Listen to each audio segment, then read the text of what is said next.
Coucou! Aujourd'hui, on va parler de comment passer à l'action et comment faire pour avancer dans nos projets quand on a 50 000 projets et 50 000 vies en une seule.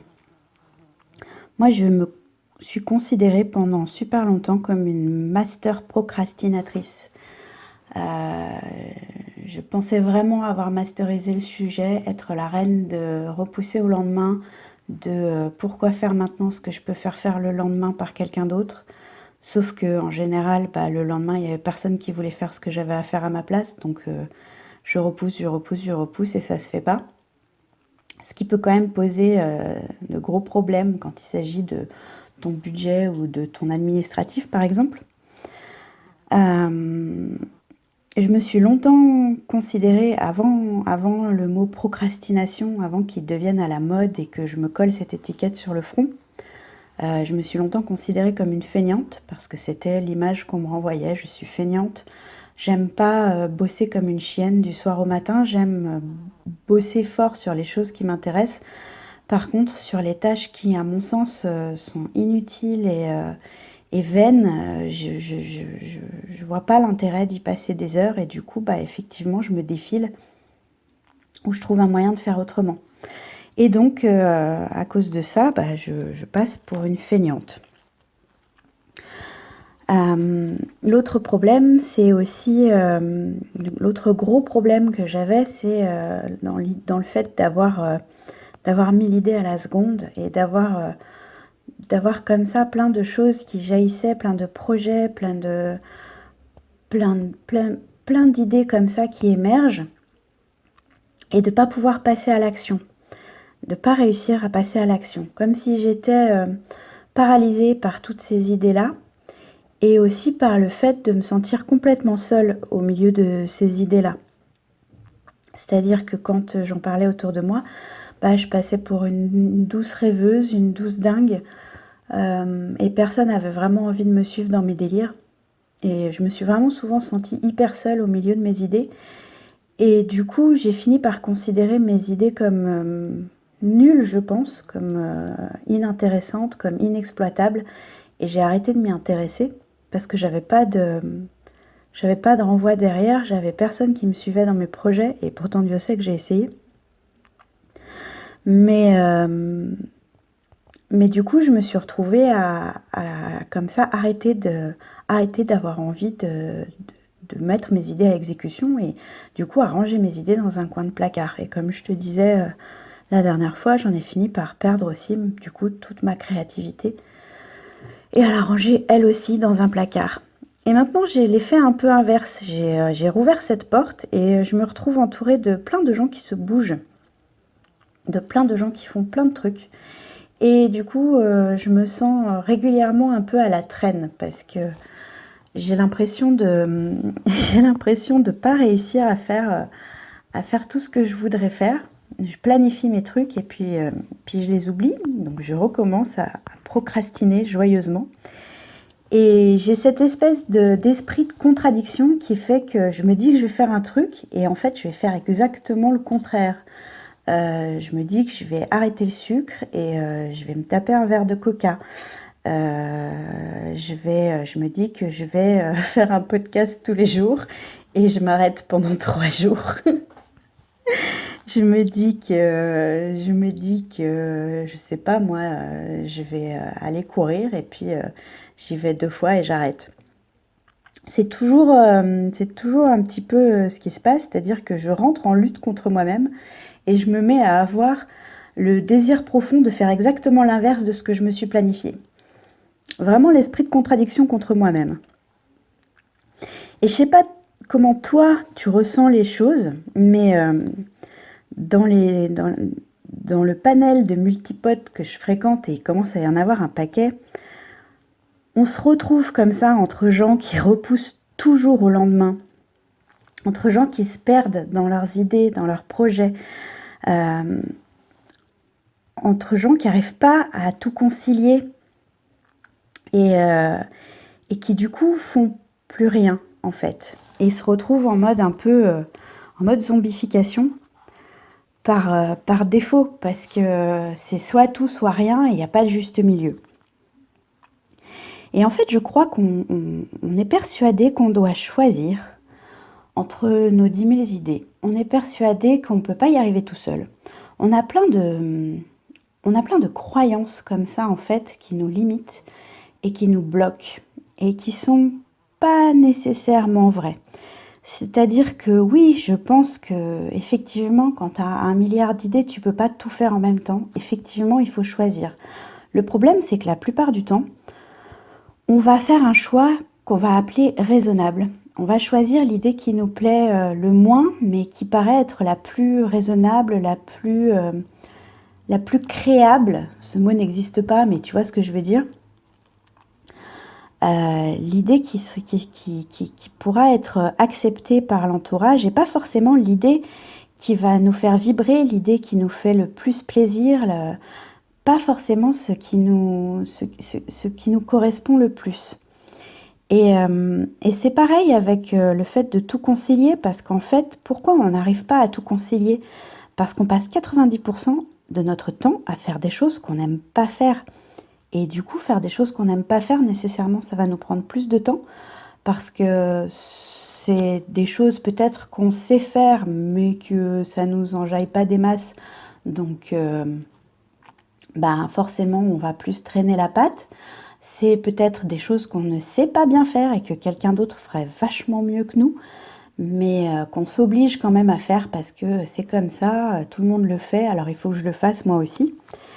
Et du coup, on a peur de faire les choses qu'on aime vraiment. On a peur de se garder du temps et de faire passer les choses qu'on aime vraiment et les idées qui nous font vraiment plaisir en premier, parce qu'elles ne correspondent pas à ce que l'idée qu'on s'est faite de la réalité, parce qu'on s'est pris des réflexions par Tata Janine, ou parce que on pense que c'est complètement dingue et que notre vie entière va s'écrouler si on suit l'idée qui nous fait le plus plaisir. Et tout ça, en fait, je pense vraiment sincèrement que c'est complètement faux et que c'est la cause principale de notre fameuse procrastination et de notre fameuse fainéantise. Parce que tout le monde considère, depuis que ce mot il est à la mode, procrastination, tout le monde considère que c'est un défaut. On a mis le doigt sur le truc. Ah, on est procrastinateur, tu procrastines, arrête de procrastiner, il faut faire comme ci et comme ça. Alors qu'en fait, si tu procrastines, si tu repousses au lendemain ce que tu dois faire aujourd'hui, c'est juste que ce que tu dois faire aujourd'hui, ça te fait chier et que tu n'as pas vraiment envie de le faire.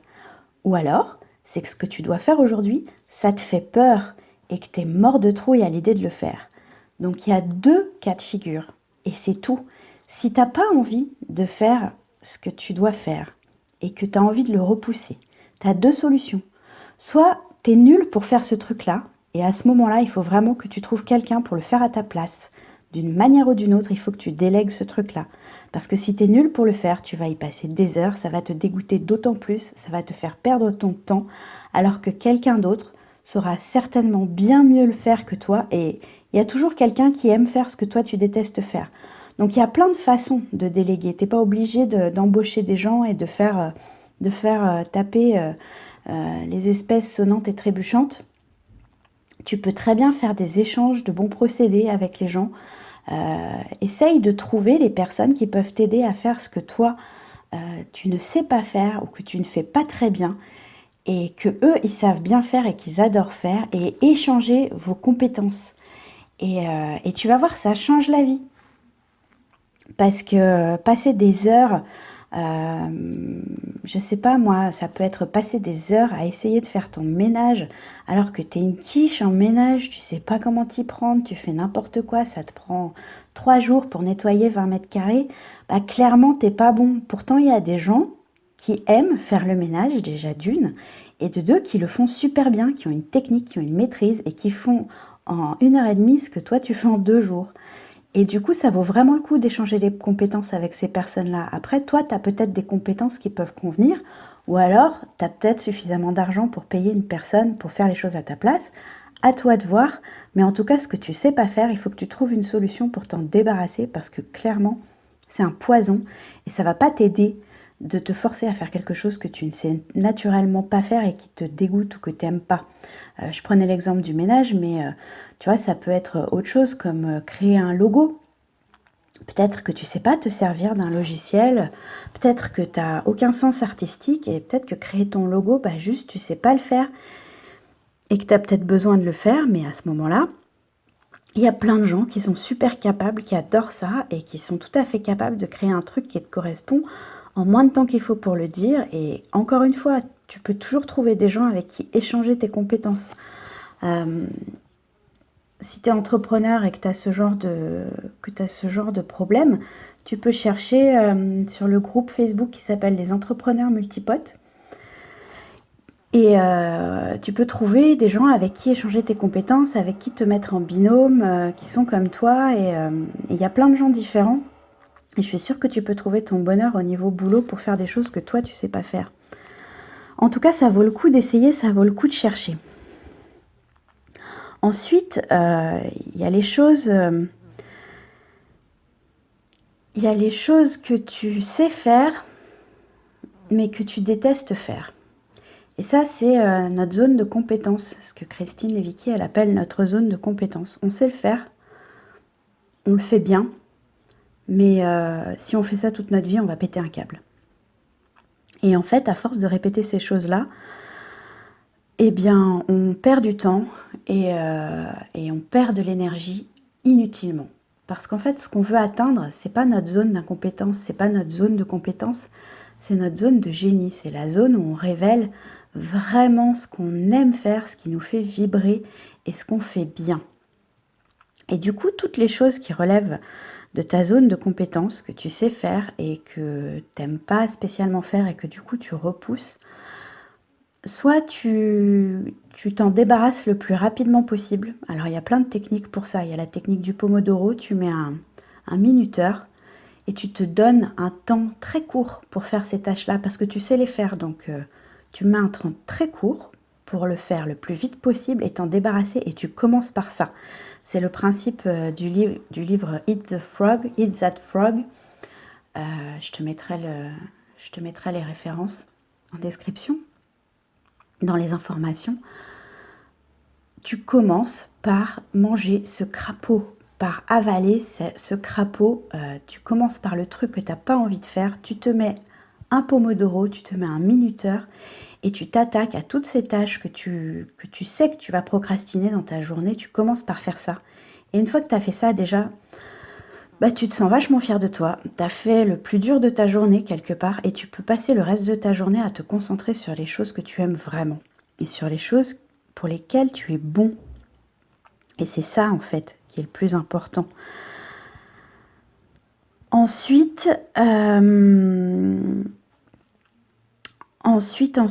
dans les trucs qui marchent pour passer à l'action et qu'on peut faire pour se débarrasser de cette idée... Ah oui, non. Toujours dans l'idée de la procrastination, c'est pas bien, gna gna gna. En fait, être un feignant et repousser au lendemain, j'en suis quand même arrivée à la conclusion que c'était une qualité. Et ça, faut pas que j'oublie de te le dire parce que c'est très important pour moi de te le partager. Oui, maintenant pour moi c'est devenu une qualité. C'est-à-dire que oui, j'aime pas perdre du temps à faire des choses que j'aime pas faire. J'aime pas perdre du temps à faire des choses que je ne suis pas douée à faire.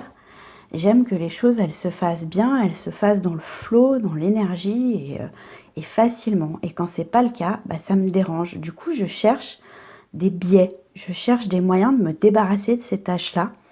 Et en fait, ce qu'on appelle la fainéantise ou la procrastination, ça m'a permis au fil des années d'arriver à me débarrasser de toutes les choses que je n'étais pas bonne à faire, même si j'ai encore du chemin là-dessus. Je sais que je suis quand même drôlement sur la bonne voie par rapport à avant. Je me débarrasse au fur et à mesure de tout ce que je ne sais pas faire ou de ce que je n'aime pas faire et que d'autres feront bien mieux que moi. Et je me concentre sur ce que je sais faire et sur ce que j'aime faire. Et je le fais rapidement et efficacement. Et du coup, je suis beaucoup plus productive et beaucoup plus efficace qu'en me forçant à faire ces choses qu'on te dit qu'il faut que tu fasses ou que tu te dis qu'il faut que tu fasses parce que c'est comme ça. En fait, en réfléchissant sur le sujet, tu te rends compte que bah, Quand tu es une grosse feignasse, tu vas trouver des solutions pour pas avoir à trop te prendre la tête. Par exemple, à l'école, ça me saoulait d'une manière intersidérale d'avoir à apprendre des leçons par cœur. Pourtant, je faisais du théâtre. J'étais capable d'apprendre des pièces entières, des rôles entiers, même tous les rôles d'une pièce, parce qu'à force de répéter avec les autres, tu finis par connaître les rôles des autres aussi. Donc j'étais capable de connaître des pièces entières par cœur, avec plaisir. Faire des italiennes, j'adorais ça. Apprendre par cœur, j'adorais ça. Par contre, apprendre une leçon par cœur, aussi intéressante soit-elle, ça me désespérait. Et du coup, j'ai cherché des hacks, j'ai cherché des biais pour réussir à apprendre sans y passer du temps. Résultat, mon bac, j'ai révisé pendant une semaine. Ma technique qui marchait pour moi, c'était de me faire des fiches. Et en fait, bien après, en travaillant sur le cerveau et en essayant de comprendre comment le cerveau fonctionnait, j'ai compris qu'en me faisant mes fiches, je faisais des petits schémas, des petits dessins. Donc j'utilisais d'une certaine manière les sketch notes, qui sont des notes prises en faisant des dessins. Je faisais des puces, des points, des chapitres. J'organisais mes fiches de manière très claire avec un point, une idée et une hiérarchie des chapitres, etc. Et j'ai découvert plus tard que c'était aussi comme ça que le cerveau emmagasinait l'information plus facilement. Et en fait, en faisant mes fiches, j'avais pas besoin d'apprendre mes leçons. Je revoyais mes fiches au fur et à mesure que j'avais mes dissertes ou que je devais répondre aux questions. J'avais mes fiches qui me revenaient. D'ailleurs, là, quand je t'en parle, je les revois toujours. Et ça fait donc 20 ans que j'ai passé mon bac. Ça fait donc 20 ans. Et pourtant, au bout de 20 ans, j'ai encore mes fiches qui sont en train de me passer devant les yeux. Là, je revois mes fiches de français, mes fiches d'histoire, etc., etc. Donc ça marche extrêmement bien et j'avais trouvé un truc qui me permettait de ne pas avoir à apprendre mes leçons par cœur et qui me permettait de ne pas travailler pendant des heures. Et c'est comme ça pour tout en fait. Le fait d'être feignante me permet de trouver des biais pour faire les choses sans avoir à y passer des heures. Alors le problème c'est quand tu remets des choses importantes au lendemain. Et il y a des choses qu'on ne peut pas se permettre de toujours remettre au lendemain et c'est soit tu trouves une façon de le faire qui est rapide, soit tu le fais et point barre, soit tu le délègues. Donc du coup, mis à part le fait de prendre ces choses qui te déplaisent et de les faire tout de suite en te mettant un minuteur de manière à avoir terminé, avoir commencé ta journée en terminant ce qui te déplaisait le plus, il y a d'autres choses que j'ai testées et qui marchent pour moi. Et si toi, à part ces autres choses, tu as d'autres trucs qui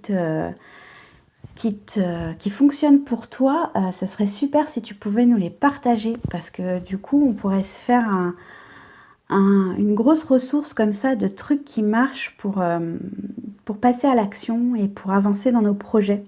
Et ça serait quand même vraiment super. Donc soit tu mets ça en commentaire de ce podcast, soit tu rejoins la team Multipossible et tu viens nous en parler sur la team. Mais ça serait vraiment super si tu pouvais nous partager tes trucs à toi. Donc moi, mes trucs à moi, c'est de déjà noter. Donc je te l'ai déjà dit, moi je tiens un bullet journal depuis longtemps. Et en fait, mon bullet, il m'aide énormément là-dessus parce que je m'en suis encore rendu compte hier où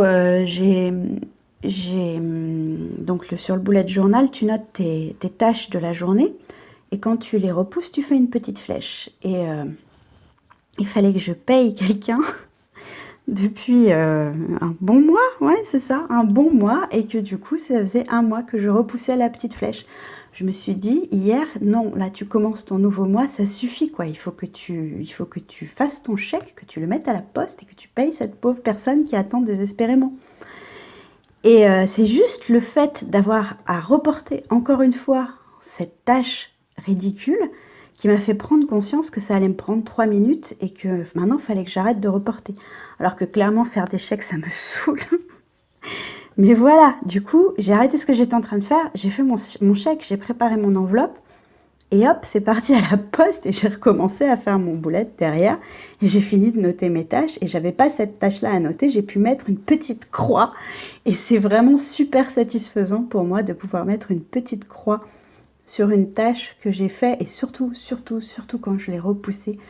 Le fait de enfin réussir à mettre une croix, c'est vraiment super. En tout cas, moi, c'est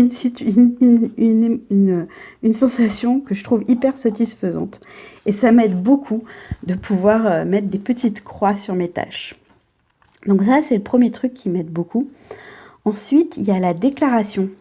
Le fait de dire qu'on va faire quelque chose, le fait de s'engager auprès des autres, ça permet de mettre de t'auto-mettre un level de pression un peu plus haut. Parce que du coup, les gens attendent après toi, attendent un résultat. Et si tu fournis pas ce que tu as dit que tu allais faire, bah, tu vas te prendre des réflexions. Et personne n'a envie de se prendre des réflexions et de passer pour le zozo de service. Donc du coup, tu fais des efforts et tu fais ce que tu avais dit que tu allais faire. C'est le pouvoir des défis. Ah, ça fait bientôt 1 an qu'on fait des défis tri. C'est ça, ouais. Ça fait bientôt 1 an qu'on fait des défis tri sur Facebook. Je pensais qu'on allait être 3. Sur le premier, on s'est retrouvés, on était 40, puis 50, puis 100. Et là, maintenant, on est presque 400, je crois, à suivre ces défis. Et on se lance le défi pendant 1 semaine de faire du tri chez nous. Et ça motive. Et les gens postent leur avant-après, postent leurs résultats. Et se motivent et s'automotivent entre eux. Et c'est hyper puissant parce que c'est des choses que des fois tu as repoussées. Tu sais ce que c'est, hein, ton armoire qui déborde où tu te dis il faut vraiment que je fasse le tri. Il y a la moitié de ce qu'il y a là-dedans que je porte jamais. Mais tu le fais pas. Bah, du coup, si tu t'engages devant 400 personnes à le faire, forcément, ça va vachement te motiver à le faire, même si c'est des gens que tu connais pas en fait. Et la déclaration, c'est vraiment quelque chose qui marche très bien. Du coup, se mettre des défis, c'est des bonnes solutions. Donc, je fais régulièrement des défis, même si bah, parfois je les oublie en cours de route ou je me rate. Ou je dis pas que je suis mes défis au poil à chaque fois parfaitement. Je me plante des fois et c'est pas grave. Mais par contre, ça me permet toujours d'avancer. Et c'est ça en fait qui est important pour moi, c'est que peu importe combien j'ai avancé, du moment que j'ai avancé, c'est satisfaisant. Ça m'amène du bon côté, là où je veux aller. Donc le défi et la déclaration, c'est vraiment quelque chose qui marche pas mal, en tout cas pour moi. Après, bah, il y a les deadlines. J'ai toujours travaillé mieux la veille pour le lendemain. J'ai toujours travaillé mieux au dernier moment. Je sais pas, j'ai besoin d'arriver au pied du mur pour vraiment donner le meilleur. Donc du coup, maintenant, je me mets des deadlines et pareil, des deadlines que j'externalise. C'est-à-dire que, par exemple, si c'est le bordel, si c'est le why complet chez moi, je vais inviter quelqu'un. Comme ça, je sais que si j'ai quelqu'un qui vient dormir chez moi et qui vient passer 3 jours chez moi, il va falloir que je range mon bordel et que je réorganise ma maison et que je fasse le ménage parce que sinon je me sentirais trop mal. Donc voilà, c'est une manière de se mettre une deadline. Si j'arrive pas à faire quelque chose, là par exemple, ça fait plusieurs mois maintenant que j'ai envie de faire des résumés de livres et que j'arrive pas à me lancer. Et Autodisciple, il a lancé un défi 7 jours, 7 livres sur sa chaîne en invitant le maximum de monde à le suivre. Et j'ai décidé que j'allais suivre et je me suis mis cette deadline-là, puisqu'il a mis une date, ça commence le 23 août. Donc le 23 août, il faut que je sois capable et organisée de lire un livre et de le résumer et de poster au moins quelques-uns des résumés de ces livres, de partager au moins quelques-uns des résumés de ces livres, puisque c'est ça pour moi le but de ce défi, en plus d'améliorer ma lecture rapide, etc. C'est aussi de enfin réussir à faire un résumé de livre ou au moins une présentation de livre, enfin quelque chose qui me plaise, qui me permette de partager sur les livres que j'aime et qui m'ont apporté et que je puisse transmettre ça parce que j'adore lire et vraiment j'aime beaucoup partager ça et je me bloque et j'arrive pas à le faire. Donc le fait de mettre cette deadline, de mettre de m'être inscrite sur ce défi-là. Ça me met une deadline, ça va m'obliger à le faire. Et ça aussi, c'est quelque chose qui marche plutôt pas mal pour moi. La dernière chose, c'est le fait de visualiser. Donc visualiser, c'est imaginer exactement comment tu seras quand tu auras terminé toutes tes tâches. Donc pour reprendre le défi tri, souvent le premier exercice qu'on fait faire le premier jour du défi, c'est d'imaginer comment sera ton chez-toi une fois que tu auras fini ton tri et ton rangement et que ta maison elle sera comme tu veux qu'elle soit. Et donc de détailler dans les détails comment tu te sens, qu'est-ce que tu vois, et de noter cette vision et d'y revenir régulièrement. Ça peut être la même chose sur ton projet. Tu vas imaginer exactement à quoi va ressembler ton projet une fois terminé, quelles vont être les répercussions, comment tu vas te sentir, comment tu vas être.